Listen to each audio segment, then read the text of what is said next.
Welcome back. It is the Corona edition of Building with Bob, and today we have something new on the bench. This is the Ichabod long range build. We're doing the Ichabod frame, a Crossfire Nano with the Immortal T, the Kakute F7 flight controller, some T-Motor 45 amp 32-bit ESCs, and we're going to be those will be powering this the Avenger, Brother Hobby Avenger 2806.5 1300 kV. So the extra torque that these produce with like a two-bladed prop make them very efficient, especially around that like 15 to 20% throttle mark. It stays in the air for 15 minutes on, you know, a good 6S pack. You know, 2500 milliamp hour will keep that thing in the air for a very long time. So also, this is DJI. You know, I build almost zero quads that are analog anymore. Everyone wants DJI. The JE20B finder. So all the Viflies seem to be out of stock everywhere. So we're taking a risk. I have another Vifly in my kit over here, but I think that this will actually work out. The other Vifly has been in my on my shelf here for a while now, and the last time I tried to use one, the battery was so dead it wouldn't charge. So I'm hoping that this all checks out, and if it does, we'll use this. If not, I'll order a Vifly in a couple days when they're back in stock everywhere. I'm hoping I don't have to go to Banggood or something else and wait 30 days for one. So, but that's my goal, is to hopefully get this guy. This guy is fresh enough that it works, and it'll work for our needs. It looks to be a clone, an identical clone with a slightly smaller buzzer, but 110 decibel versus 120 decibel. I don't think it matters much. Finally, this is the Race Day Quads 880 compass. This is the BN880 GPS module, and this will provide our compass, so our heading. That helps us know which direction is home, and then the GPS will give us a readout on the DJI. So that's one of the things they added in the latest firmware version, was being able to see the GPS coordinates. At least that's my understanding. So we should be all set and ready to go with this build. Let me put away some other stuff. Okay. And then I got my Tango 2, so we can get it all set up first. Let's get it built. And and props. So customer asked for black props, but I got clear. I also have these. These are I believe these are HQ. Yeah, these are HQ 7x4.5. I don't like these as much as I like these gem fans, and there's two reasons why. So I don't know if you can see, but in the package there, it might be kind of tough on the film or on the overhead, but this hub is very, very small, and the mounting point for this blade is actually very, very small, and I just don't like how much give there is at that hub. And so these I much prefer, the Gemfan 7042 bi-blades. Very good props. So if you get the chance, run these. I've got another set of these that are black that are on order, so they should be here in a couple days. But we can test fly it with clears. That'll be fine. All right, time to get started. Let's get all of this out of the way, and we will get the frame going first. I need to, after I'm done here, I'll kick off a couple prints to get everything. Actually, I might have a print I can get to work with. Everything goes in the box so we don't lose it, and so the client can see exactly what we got.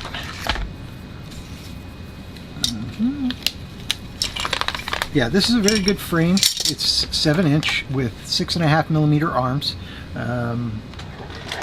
I'm not lying about that, am I? I think it's 6.5. Where'd you go? Oh, digital cut. Where? There it is. Yeah. Yeah, this is millimeter. Yeah, so it should be like, actually it's 8, looks like 8mm arms to me, now that I'm saying that. So 5, 1, 6, 7, 8mm arms. So a very, very beefy arm. It flex, it shouldn't give you any issues at all. Now the downside to using an arm like this is that it doesn't go all the way across the inside of the quad, but with a top plate and a bottom plate sandwiching it together, that's not an issue. So we've got 8mm to play with, and that is more than enough arm. I thought it was 6.5, honestly. I didn't realize it was 8mm, but that's a good way to go there. All right. So this bolt is going to be for the camera stuff, if I'm not mistaken. And these bolts are going to be for the top and bottom. And then the rest of these are going to be for the arms. And there's that. All goes in the box. Yeah. So this is the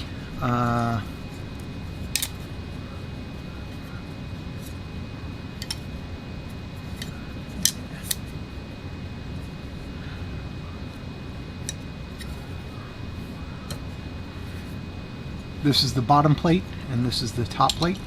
So the bottom plate has the holes drilled for either a 20-20 stack here, or a 30x30 stack, or you can run a 20x20 back here and a 30x30 back here, or a combination of the two. Last time we were working on this quad, we got to a point with the Kakute and the individual ESCs where making them fit was not going to work. The deck height, everything kind of came together in such a way that it wasn't going to fit in the frame. And rather than, since this is for a client, rather than butcher that, I ultimately decided that the best course of action was to order a 4-in-1 ESC and a different flight controller that works well with a 4-in-1 board. So that's what I did. That's what we waited for, and it took a couple days to get here, but it's here now. And so I went with the F55A Pro 2, and the only one they had available was with an F4 on top. It was only a couple extra bucks, and I'll use it in something else. But yeah, so what we're going to do tonight is finish up this quad. We're going to run this F55A and the Kakute F7 HDV, and we'll be running the DJI system as well. So we're going to fit all that in the frame, make sure everything works, and hopefully test fly it tomorrow. So we need to get our Kakute out, and the F55 is right on top, so kind of a nice thing. And there should, I can't remember if they put gummies in these for the Kakute. They do, good. And they even have, you gotta love T-Motor, they include all sorts of stuff. T-Motor has these race wire, but I don't see any need to use race wire on this rig. They also have these really cool spacers. They're just nylon, probably PTFE tubes or something like that, 3mm PTFE. If I had to guess, or they're nylon of some variety, but yeah, it works well. And what we want are these yellow 3mm spacers, and that'll just be vibration dampening, and we don't need any of the other stuff, I don't think, because we're going to set this as close to the board as we can, because we only have an 8mm deck height to work with. So that's kind of a complicating factor with all this, is that we are very limited in how much space we have to fit everything. And these are super long screws. So I'll save these for another build. Set those aside. They're going to be much too long for our build. And then we have a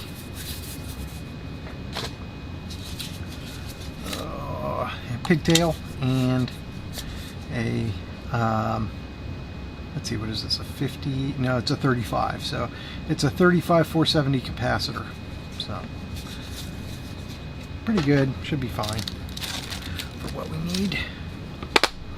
Okay, and then the Kakute that we had soldered up, we'll use that in another build, but this one is specifically for 4-in-1. It's not an all-in-one board.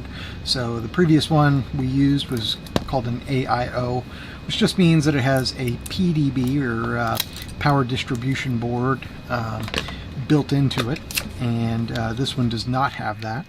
So it's a little thinner, a little lighter, and what you get instead is this port that connects up to your flight controller. So we'll make sure that our ports all map correctly. So whenever you get an ESC and a flight controller and you want to plug them together, you have to double check all your pins. So I don't care if they're from the same manufacturer, different manufacturers, your buddy told you it worked, check it, because it doesn't, you'll fry it like that. If you plug it in and you've got your wires crossed and you go to power it on, boom, smoke, magic smoke comes out. That's it, something's done. And if you're lucky, you only kill one of them. If you're unlucky, you kill both. Take it from experience, I know. And but usually they're all labeled. This one's not labeled, but well, actually it is.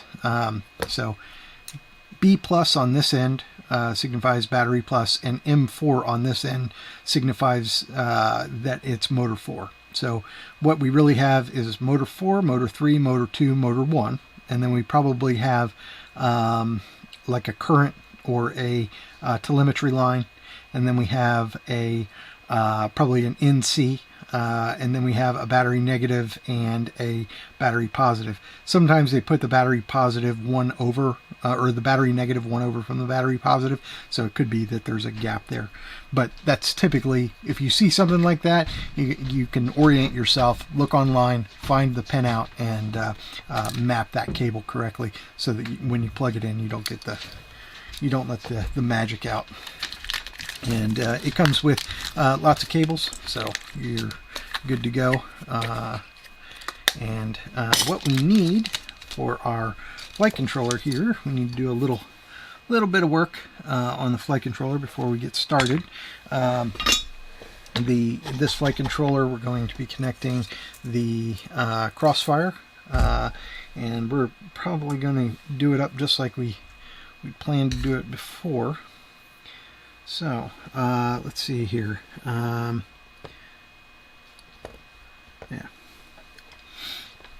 So we need SCL and SDA. Those are going to provide our compass, and then we're going to need 5 volts for that.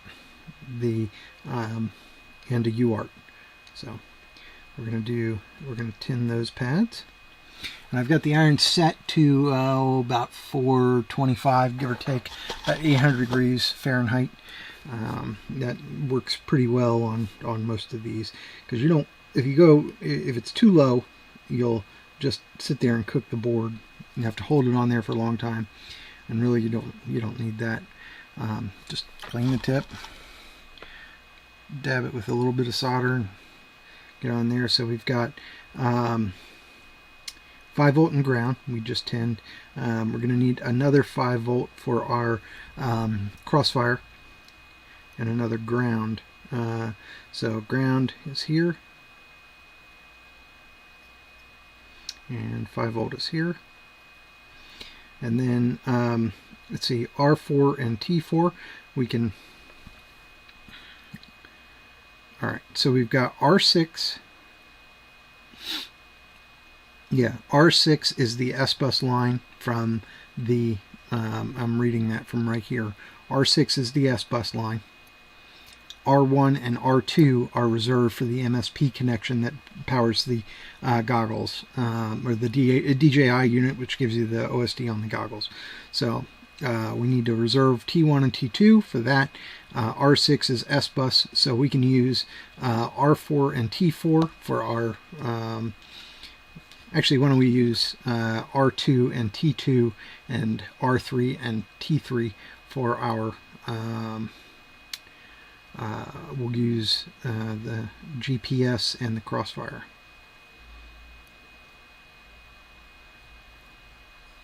And you'll see once we get going that it all makes a bit more sense once you've got everything. And that should be it for the soldering once we get the wires all ready to go. So speaking of, our Crossfire is right here.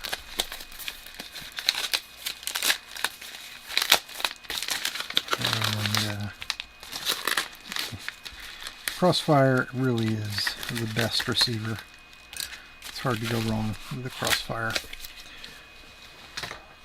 Alright, so this is the SE edition. It comes with the Immortal T. We'll set that aside, and then we don't need that just yet. We need the, we need the unit itself. Come on. There we go.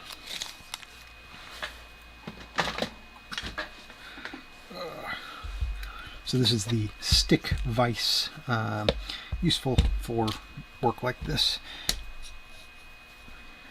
Can hold what you need. Alright, so all Crossfires are exactly the same, and that is, the square one is ground, and you can identify the square one lined up with your bind button, which is right here. So I do, so it's a ground first, and then 5 volts, then channel 1 and channel 2. Now channel 1 and channel 2, they can be send or receive, so transmit or receive I should say, and then you've got channels 4, 5, or 3, 4, 5, and 6 back here. You can connect those up to all sorts of other stuff, but we don't need to do that. We're not running a traditional VTX. Actually, I'll leave this in here for a moment, and we'll go ahead and get our wires attached. And the way I normally do it is I run black for ground, red for 5 volt, yellow for our signal wire. That's going to be our TX line. That'll be channel 1, and our white wire will be channel 2. And these come pre-tinned, so that makes it real super easy. And grab the ground wire first, and just work down the row. Heat it up, stick it in, done.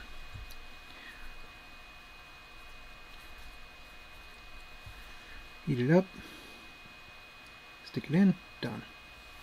And we'll use the yellow one for channel 1.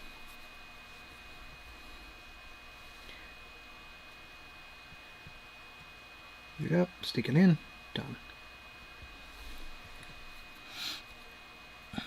And channel 2. Heat it up, stick it in, done. And that's it.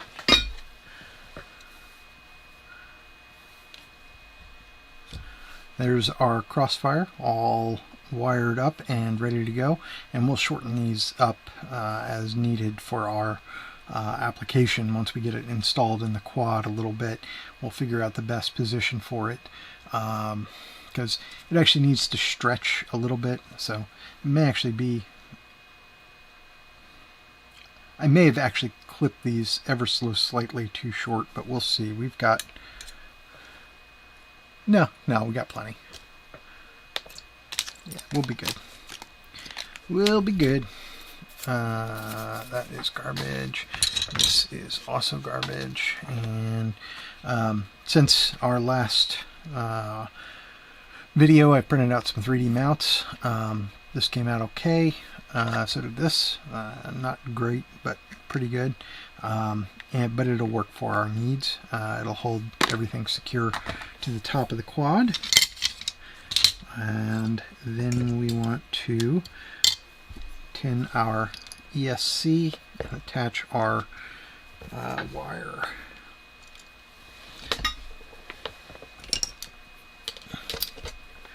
So the ESC, we want to turn this up ever so slightly to about 450 Celsius, or about, what's that, 850, give or take. This is not the correct tip for this job, but it'll work. Normally you want a little bit bigger. I'm using the chisel tip for surface mount, and it's about 2.5 millimeters in size. I think it's like a B25 or something like that from Hako. But so just get the tip tinned with a little bit of a puddle, get it down on the pad, swirl it about, and add your solder as you do it. And that should be all you need to do.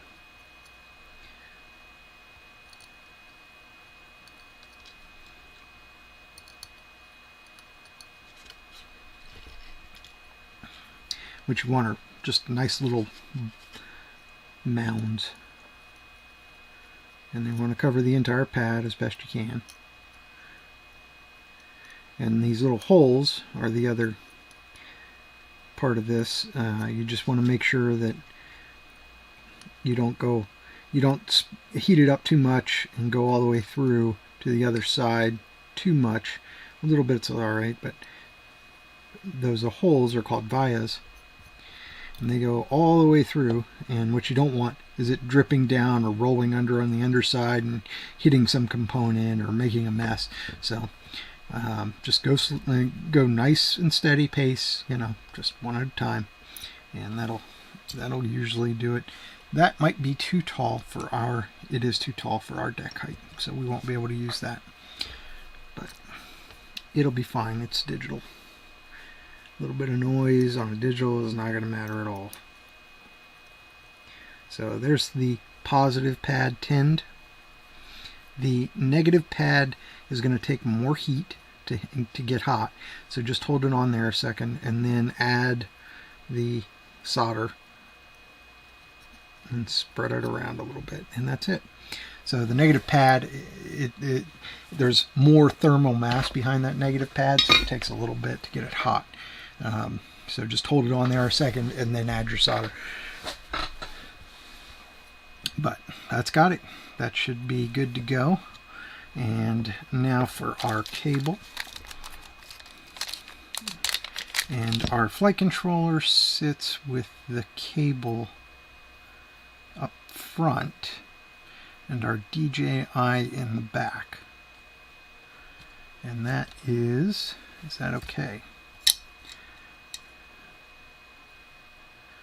Is that gonna work?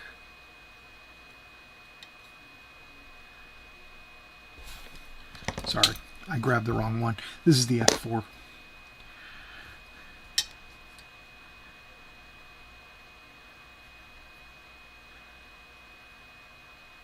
Yeah, this is the front. So we've got our cable right there and our DJI back there.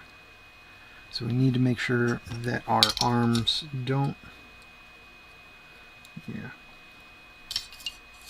Let's see. Okay, we can probably make that work. Yep. So we've got that guy. Little rubber jobbers.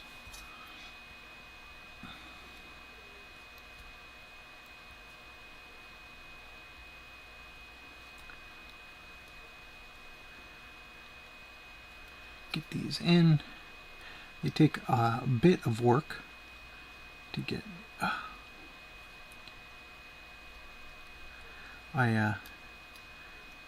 These aren't all that bad, honestly.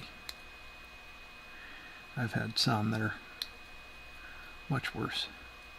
Oh, come on. There we go. Just try and do your best not to tear them, because it's a real you only get a finite number, and then you got to order them on Amazon for $10 to $50 or something absurd like that. Just wedge it in there, work it around.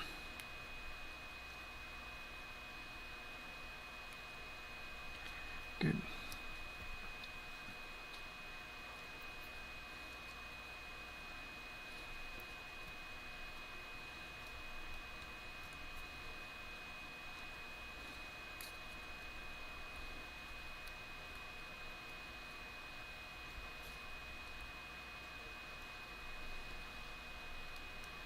All right, so that one's pretty well mounted up. We have some really thin washers that are going to go under our our can't talk.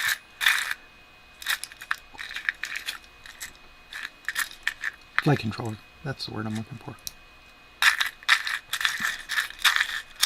Alright, get out our 4, I think these are like 9 or 10 millimeter. You know, I should learn by now. And that one, and finally, last but not least, there we go. Okay, good. And this guy goes down here, and this other one, good.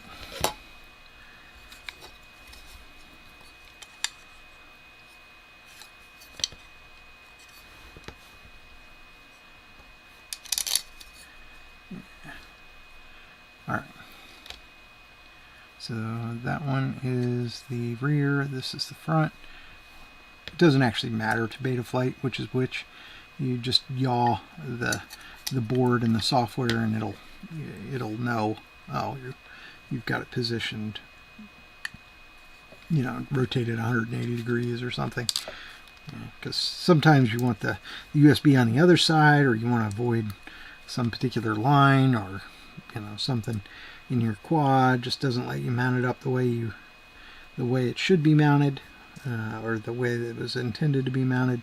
So Betaflight provides a mechanism for, you know, handling all that, and it works very well. All right.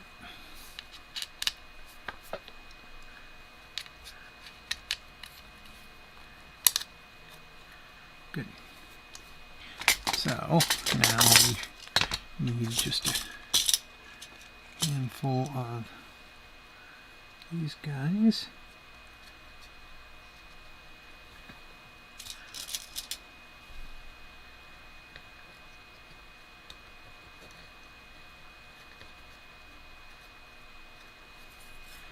And that is clear all the way around. So I think we're good to go.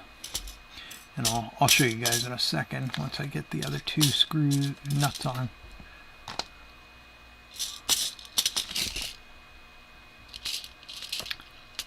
What I'm talking about. Okay. There it is.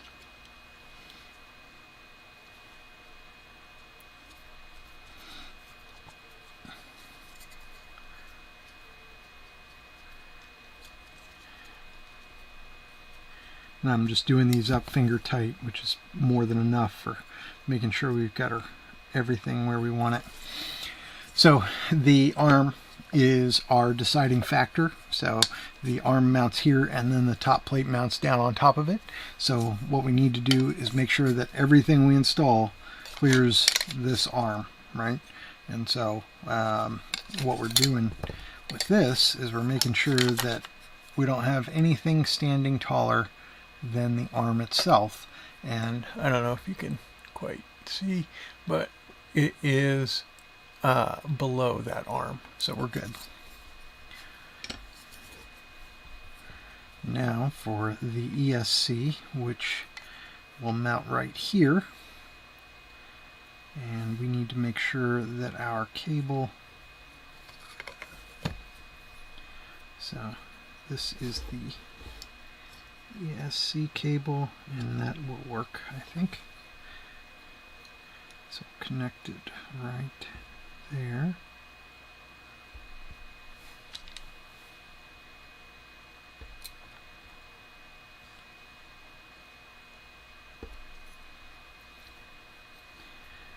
And then we'll take out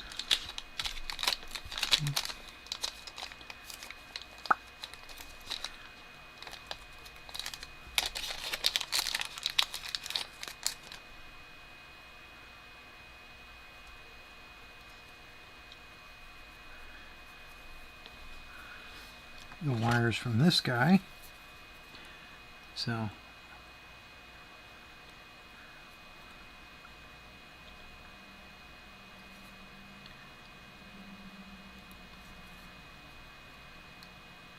work your way down the line, lift one out, pull the wire. Lift. Oop.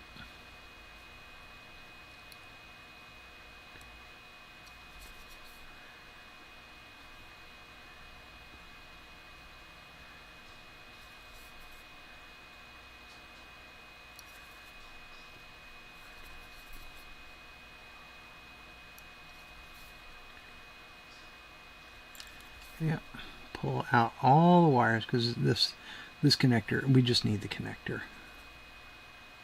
And it's kind of silly that I'm bothering, but because I have connectors, but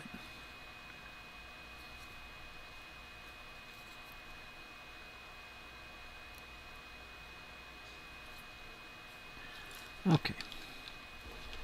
So before you do anything else, make sure you have your orientation right. Okay, this is critical to you know, making sure that this plug goes in this direction, because if you end up putting in the wires in this order, and you'll fry it, right? So you want to make sure that you've got your order correct and that everything is going the correct direction before you do anything else. So this is a straight through cable, and we will pull these guys.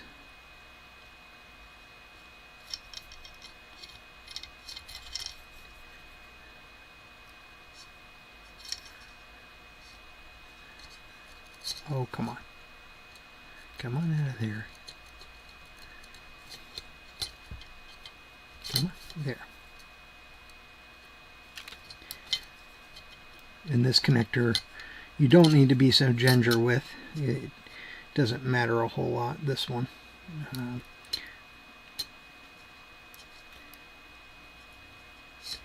you get more with every flight controller, and you can buy a kit of them on race day quads if you need one.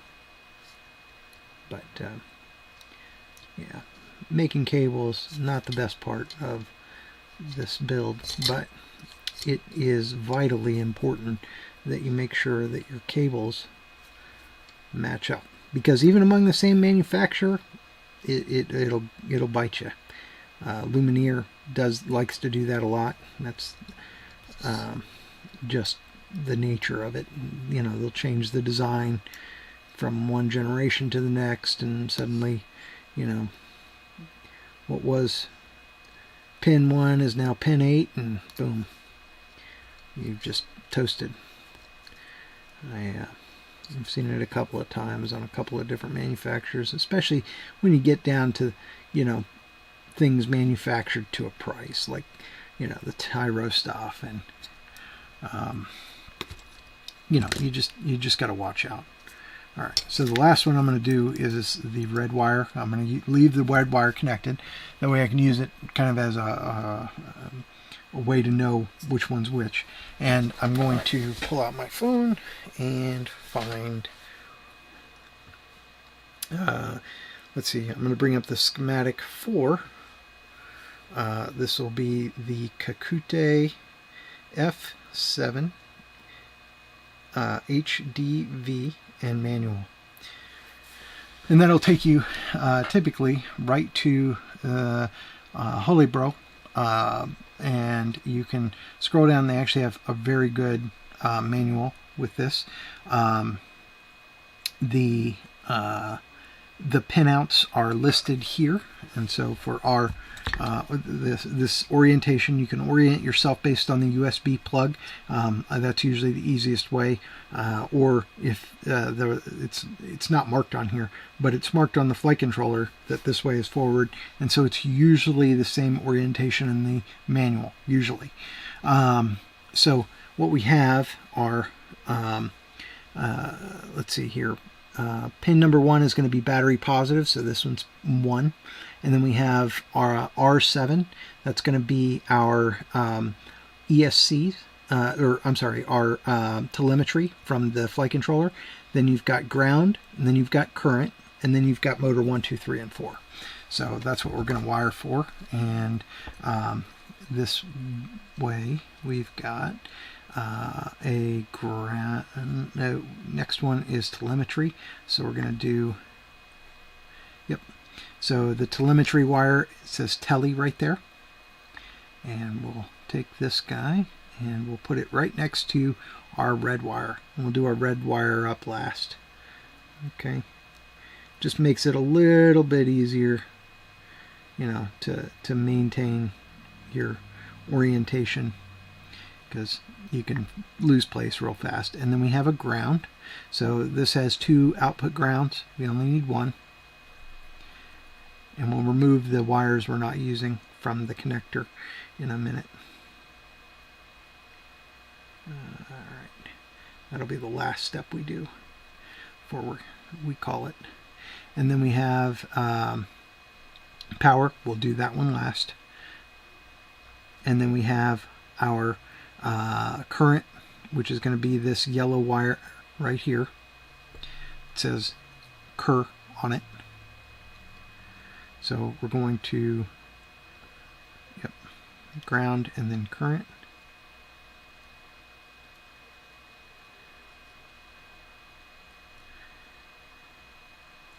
Okay, and then we've got motors 1, 2, 3, and 4.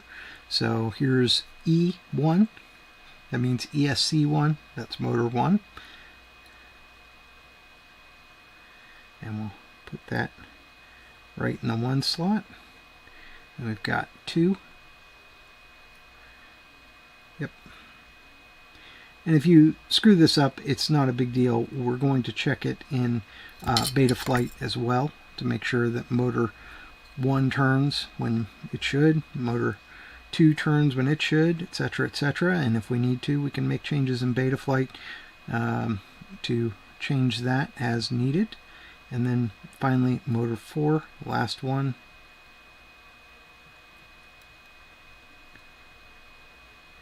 And there it is. So that is our mostly our connector. So next step is to get this guy here, the red wire.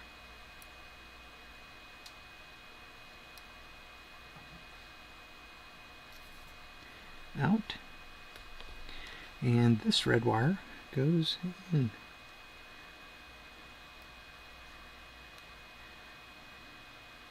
And now we've hooked our Kakute to our T-Motor. So this ground wire we do not need.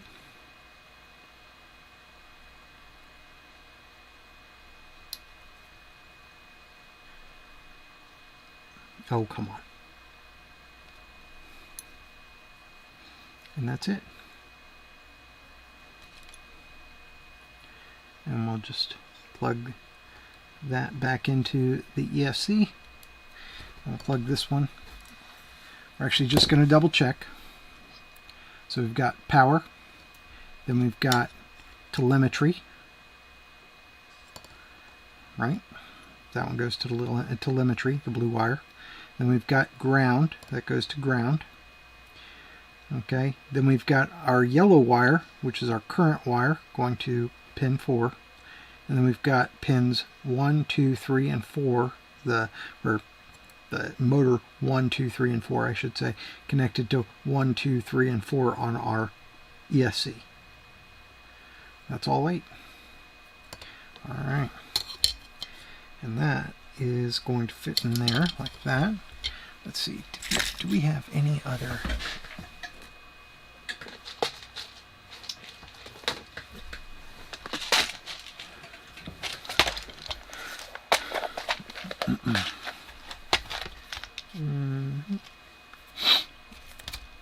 Let's see here. 1, 2, 3, and do I have a 4th one?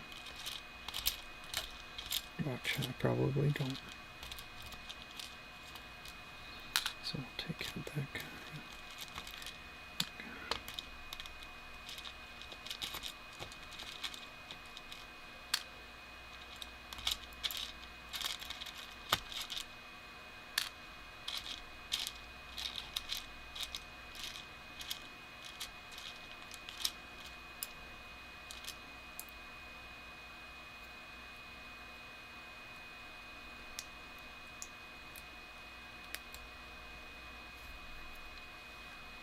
Alright, we'll make it work. I'll mix and match.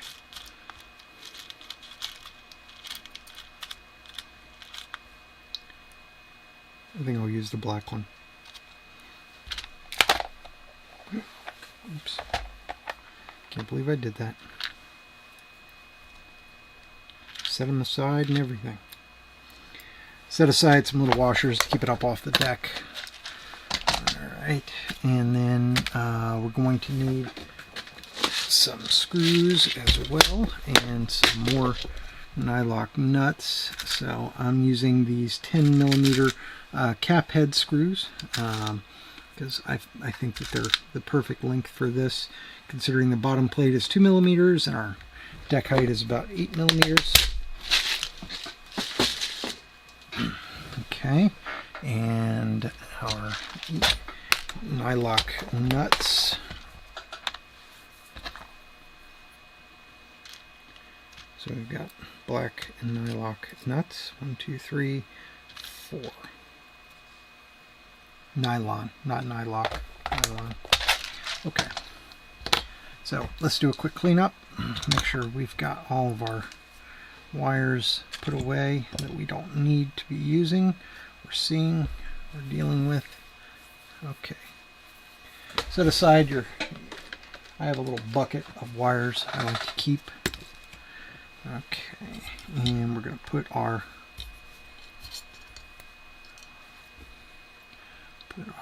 rubber grommets in.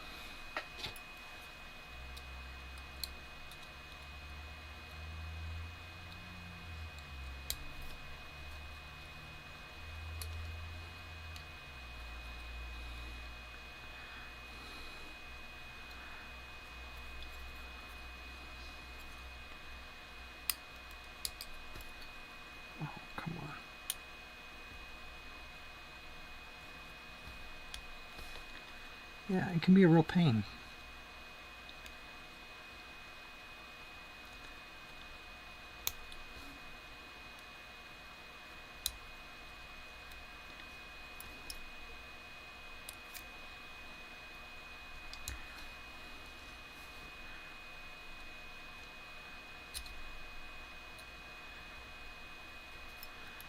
Yeah, the goal is to make this as easy to service as possible for the client, because in case something goes wrong, nothing should go wrong with it. I mean, these components are really quite good.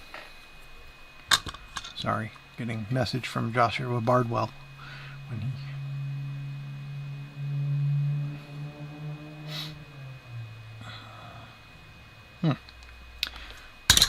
I asked a question about activating air units for clients, and he responded that nope, they don't care very much who activates them, as long as they get activated and kept up to date.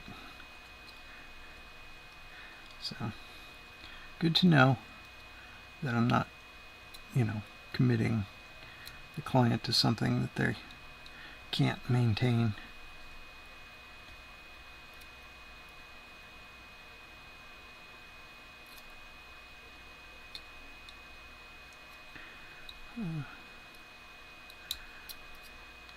Yeah, if you're not on Joshua Bardwell's Discard, you really should be. You ask questions from the know-it-alls and get answers to anything you need to know. And yeah, I know there's a Facebook group and there's other things, but in my opinion,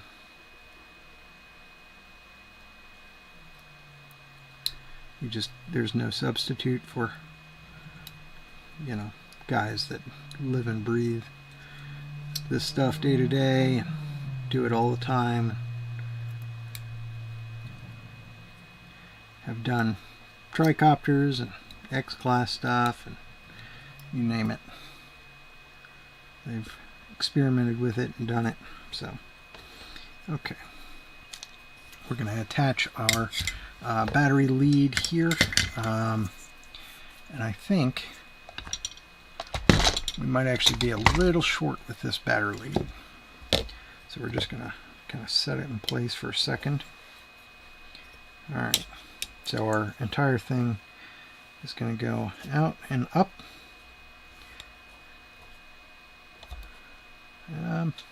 You know what? I'm alright with that. I think that'll work. It doesn't need to be super long or nothing. The battery is going to sit on top like a brick. So, and it's going to have a lead. I think it'll be alright, actually. Eat my words later, naturally. Alright.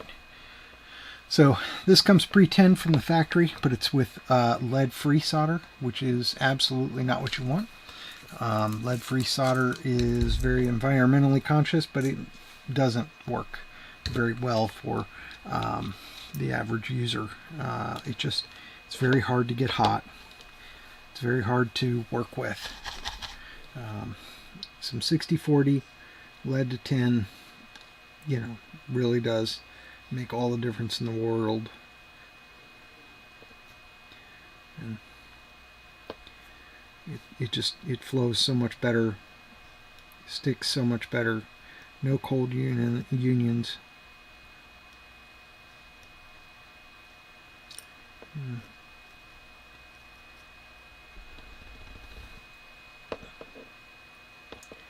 Alright, good. Attach the positive one first. Alright. So we're going to clean the tip real quick, get it a little bit on there, and then we're just going to get it hot and roll it back and forth a little bit until the stuff on the bottom melts. And that should do it.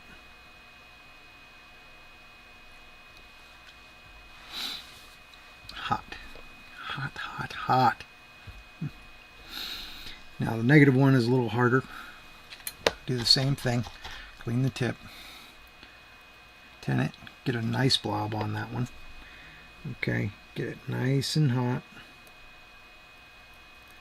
Okay. Just gently rock it back and forth.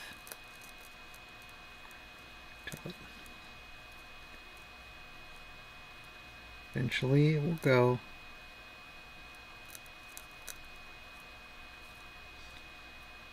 And hot. Yep. I think that looks all right.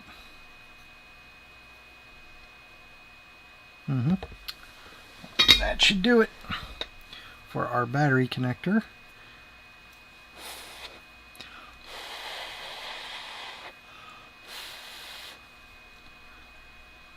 Good stuff. Okay, now to mount it in this frame, I want to just make sure we are, is that going to be enough? It's going to be close, real close.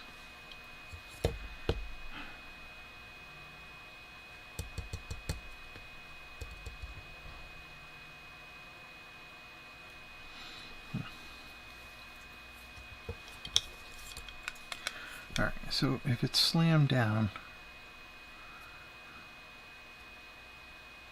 we've got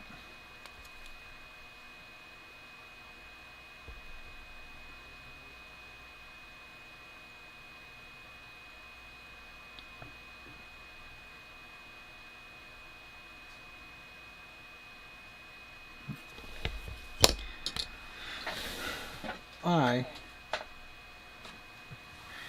going to use some Kapton tape around this area because we don't have a lot of deck height to work with, and while I'm pretty confident that nothing's going to touch, I'm not 100%.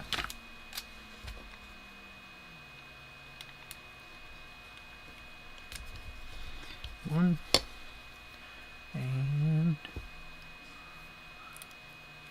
two. And Kapton tape is not electrically conductive, so it makes for a great super thin barrier between your components and the carbon, which is conductive. So just keep that in mind whenever you're working with carbon fiber. It is electrically conductive and will absolutely carry current and create all sorts of havoc for you if you're not careful. So just a fun thing to keep in the back of your mind when dealing with any sort of electrical component that's going to be sitting on or near carbon.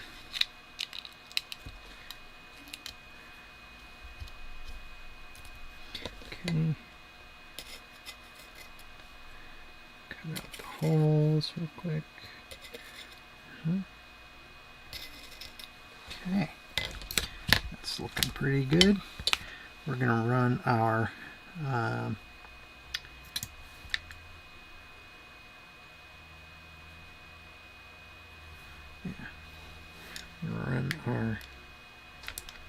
wire and our not that one, this one, with the red wire lined up with the battery positive. Put it in, fold it back across, plug it into our ESC, and then we're gonna put a load of washers underneath.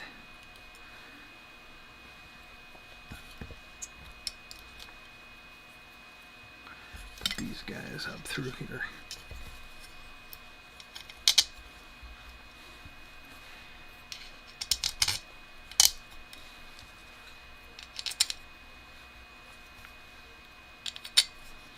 Okay.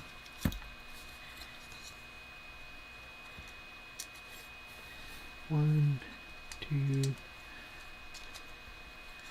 three, and four.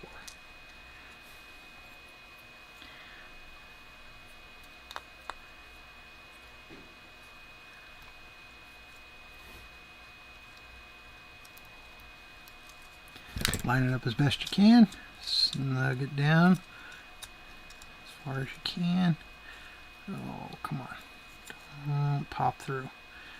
Sometimes, if you're not careful, you'll pop your rubber grommet out, and that'll make for a bad day.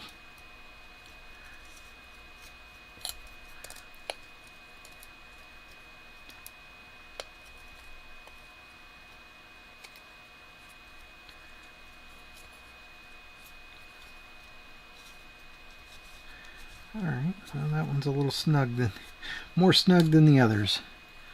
Alright, now this is going to be real hard to see, but there is daylight coming through underneath. Nothing is touching the tape.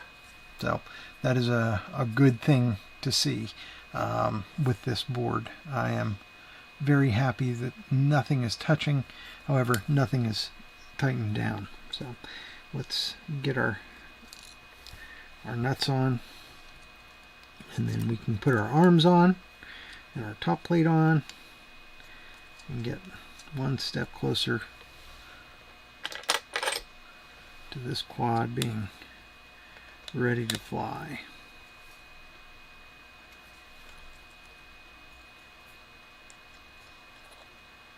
Oh, come on.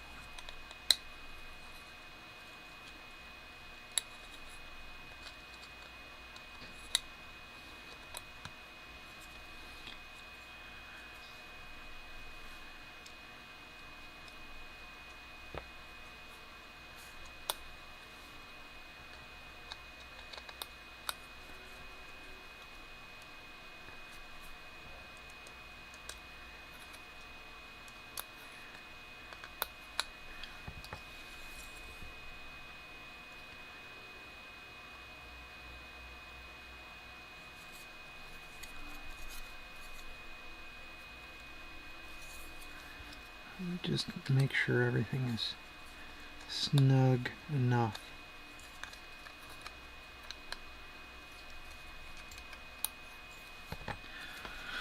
Alright, I think that's got it. And what we want to see again is that our arm is not taller than any portion of our ESC or our flight controller. And it's not. So we are in good shape with everything. And I don't know if you can really see it, but nothing is, you can see straight down through there to the blue mat underneath. If I angle it just right, and I'm looking up at the monitor here. But yeah, so, all right. That is our bottom plate. Now, we need to get our top plate situated. Okay, and that's going to go right up here like that, and sandwich these arms in place. Yep. So we've got our back here, we're running our we need to put in place our, what did I do? Here it is. We have a couple things we need to wire up. This is the BN880 compass. This will come on. What are you stuck to? No, just the sticky stuff there. Funny.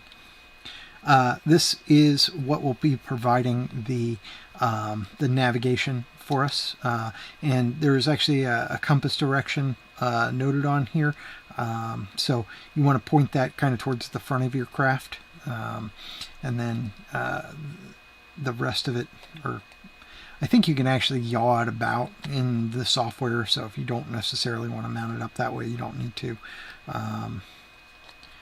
Yeah, so there's a, it's pretty flexible. Betaflight lets you do just about everything you need to do. Yeah, okay. So we will get our plug ready for this. This guy gets plugged in. Yep, just like so.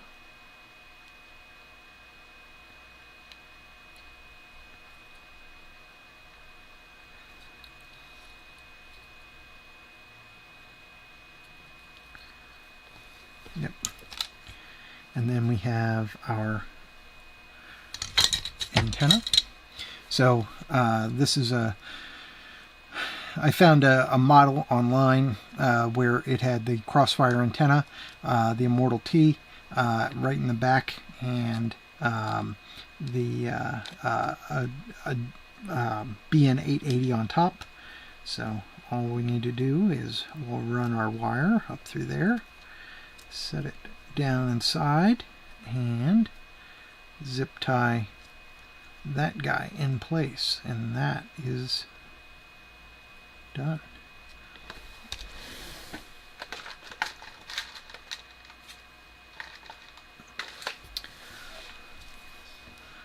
And there's actually little divots for zip ties, so it's kind of a good design. And I just adapted it to this frame. The this is the Ichabod frame, in case you're curious, and I forgot to mention it. And it's from Shendones, and this is I must be a recent version of it, because I remember the early one being individual ESCs, and having a top deck and a couple other things, so it's changed a little bit, but it's come along. That's how things go. Alright. Yeah. There we go. Then we'll take our flush cutters and we will just snip this and snip that. So there's our Immortal T, and that'll hang off the back here, and we will run our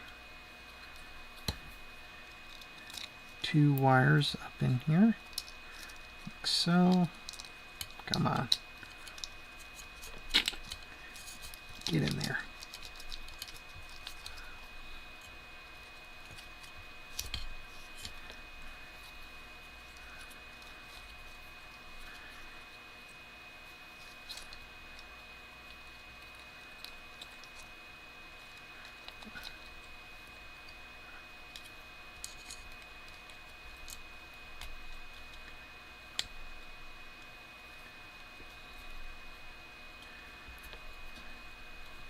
We'll put a little Kapton tape around this to hold it in place, which should be more than sufficient for our for holding on to this unit.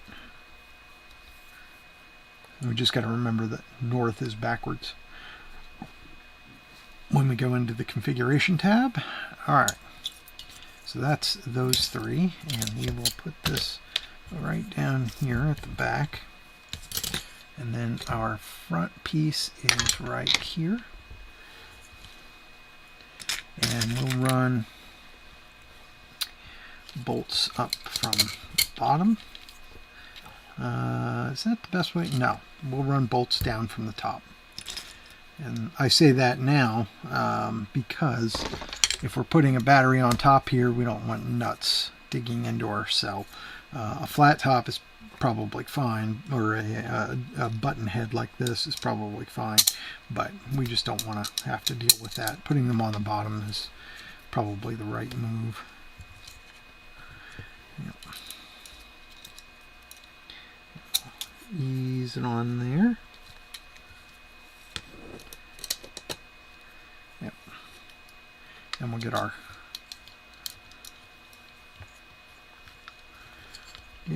power connector up in there.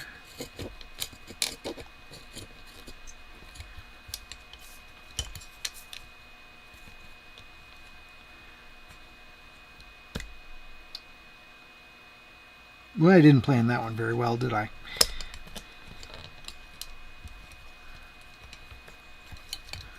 You know, sometimes it's just one of those things where you're like, of course, you know. In hindsight, I should have left a gap up here for the power cable, but I didn't.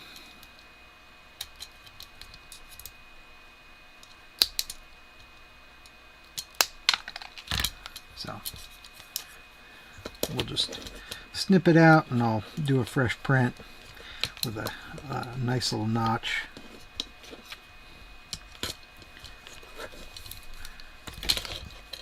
Thick ass cables.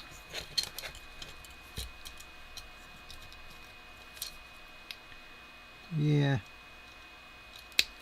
just get it going and then get it to the point where you can at least fly it, take it out, have fun with it, get the print done overnight. Alright, there's that. That now sits up in there. Or should, without too much trouble. Ram it down in there like so. Good.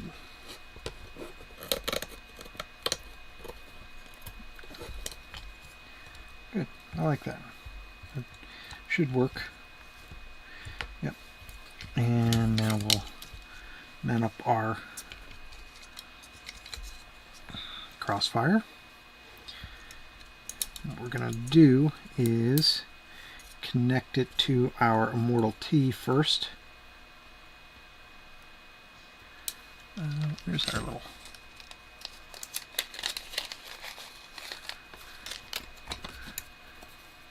these you can just cut in half.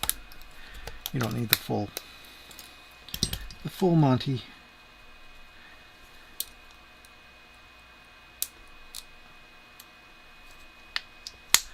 And then slide your crossfire down through it. Put this guy on the end. Make sure it goes on straight. Okay.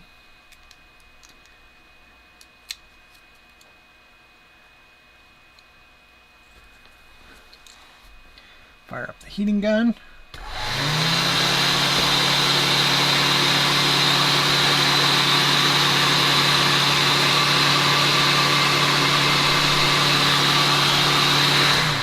Done. That's it. That's our crossfire ready to go. And then our this wire needs to come all the way forward to there. Okay, let's get our wires tinned up for our crossfire.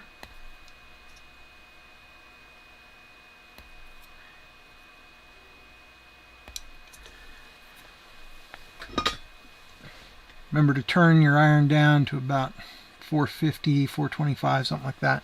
You don't want to be at too high a temperature for small wires,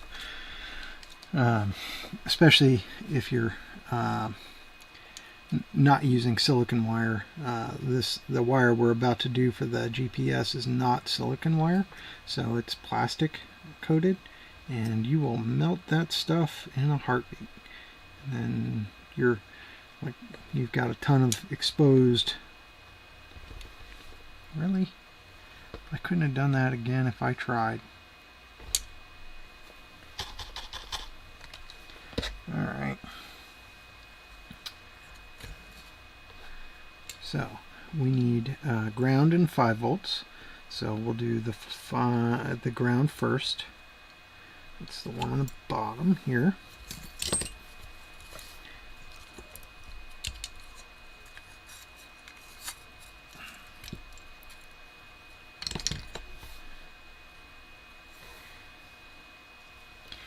If you have too much wire here, just, nope, wrong nips. Just straighten it out, and then just take it and clip off all but the last little millimeter. Clean your tip.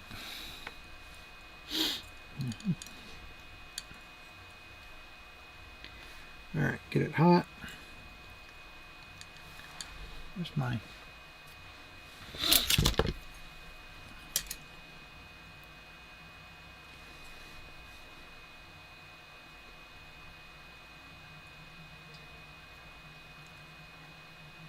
Okay, let's see how we doing on this one. This guy's a little long too, so we might as well trim them off. There's no reason to run.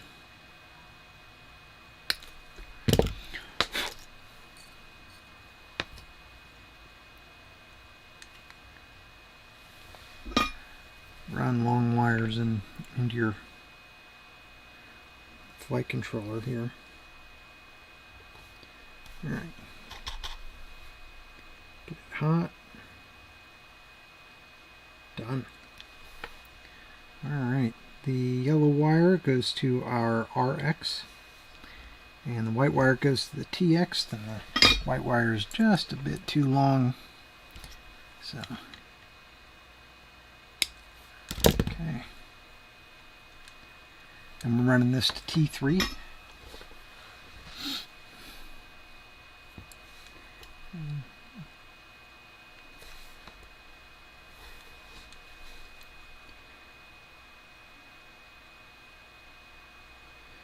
And let's see.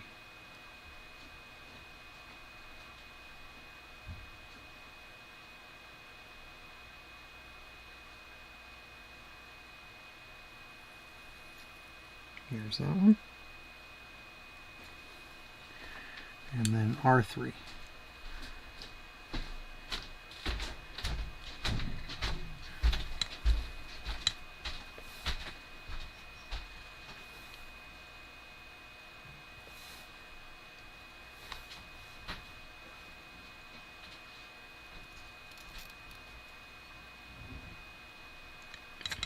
Done.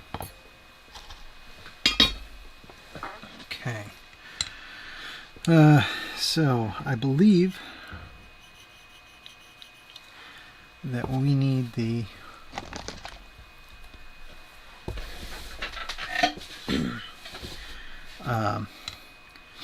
these outside two are the SCL and STL, or whatever the hell they're called, and then the rest of them I need to look up. So BN880 wiring diagram. Alright, BN880 wiring.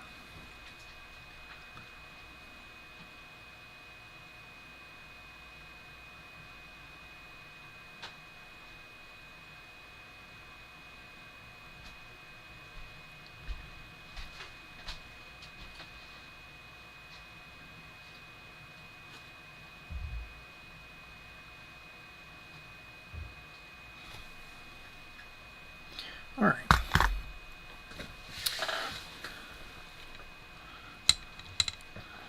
So we have a red and a black to help orient us, and so we're going to yeah.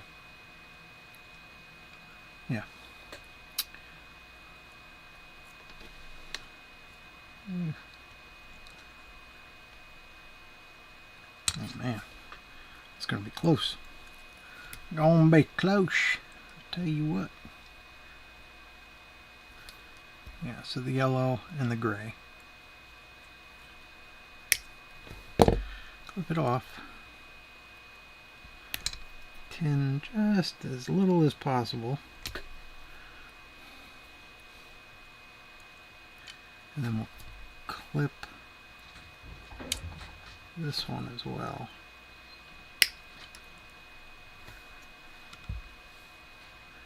Okay.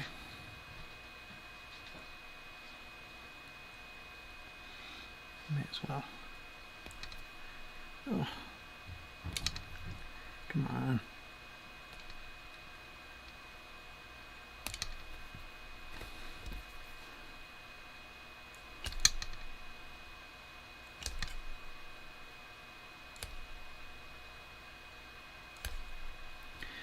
Okay.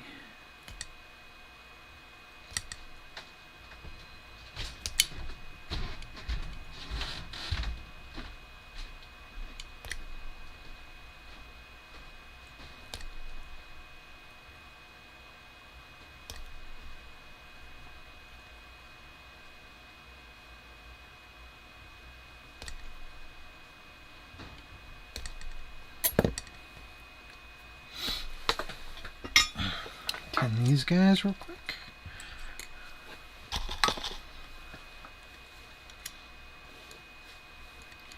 Oh, come on.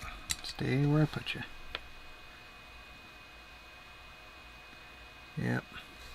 As you can see, as soon as you touch it with a hot iron, it wants to shrink away.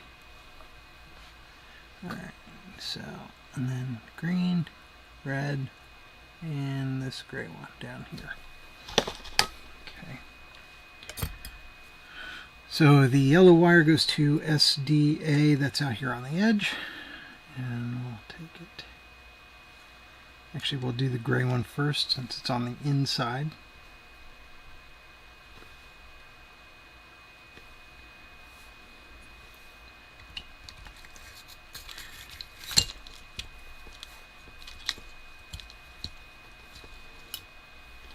Jeez. Talk about a stretch.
Okay.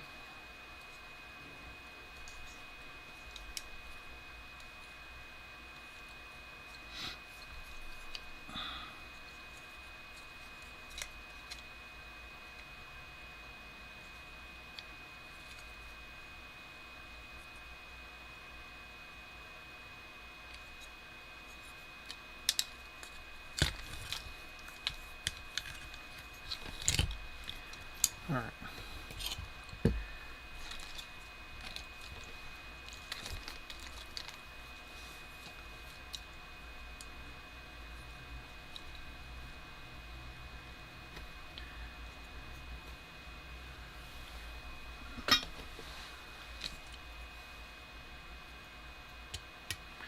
Gray one is SCL.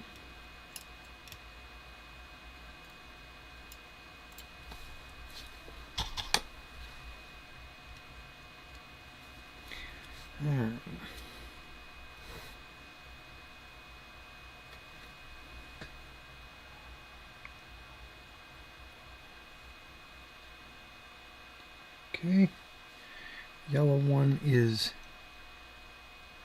SDA. It goes on the outside. We've got ground and 5 volt. I'm going to do ground next, actually.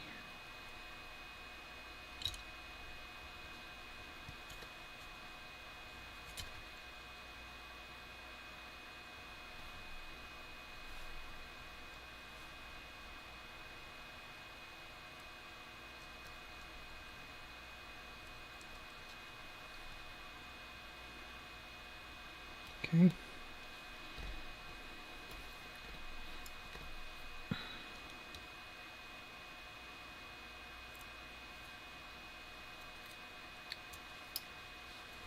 Okay.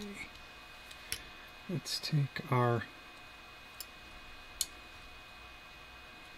wires and try to get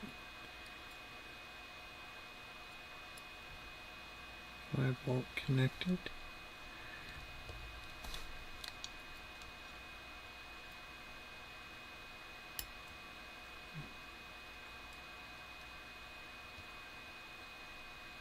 There's 5 volt.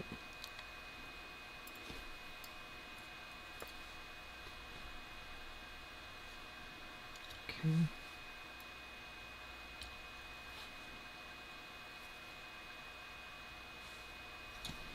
Okay, here we go. SDA. Good. Okay. Now the green and the white wire go. All right. This has TX going to yeah.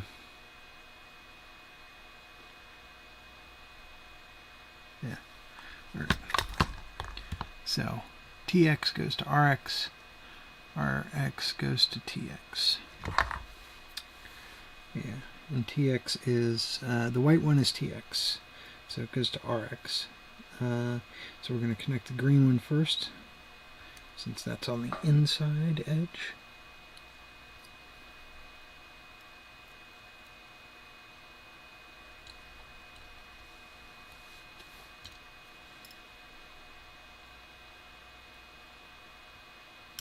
Oh, come on.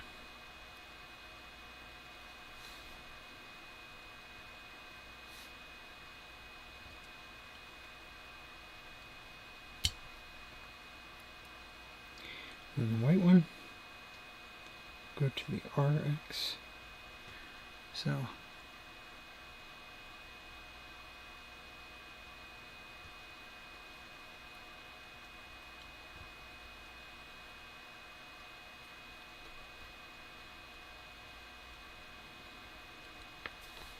come on now.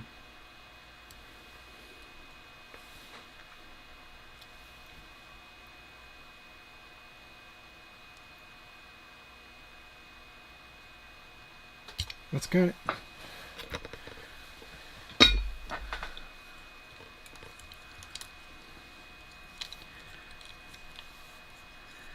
That is our wiring. needed for that. We also have a buzzer that we were planning on putting in here. And I think our buzzer actually has some short wires, so we may need to add. They're not that short, but they're not long. Not long enough, I don't think.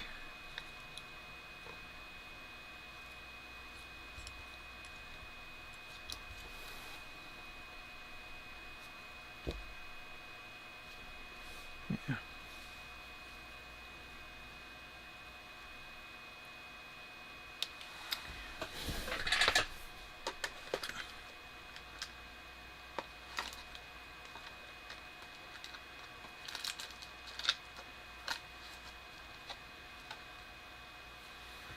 Let's see, how long is this one? It might be long enough.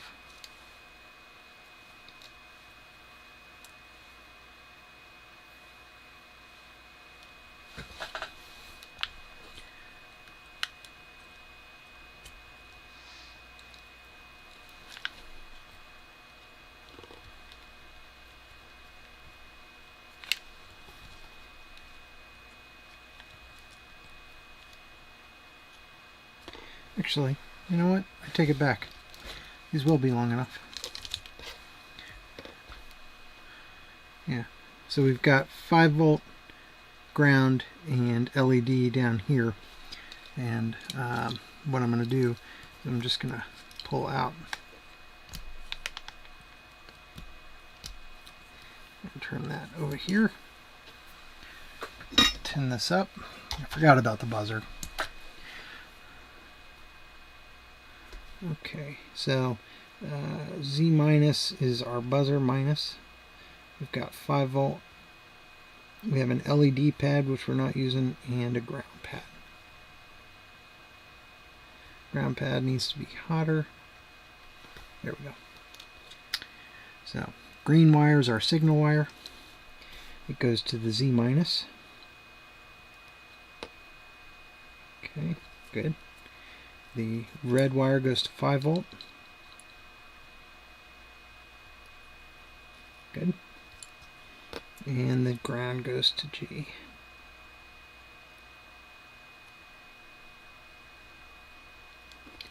Okay. There's that one.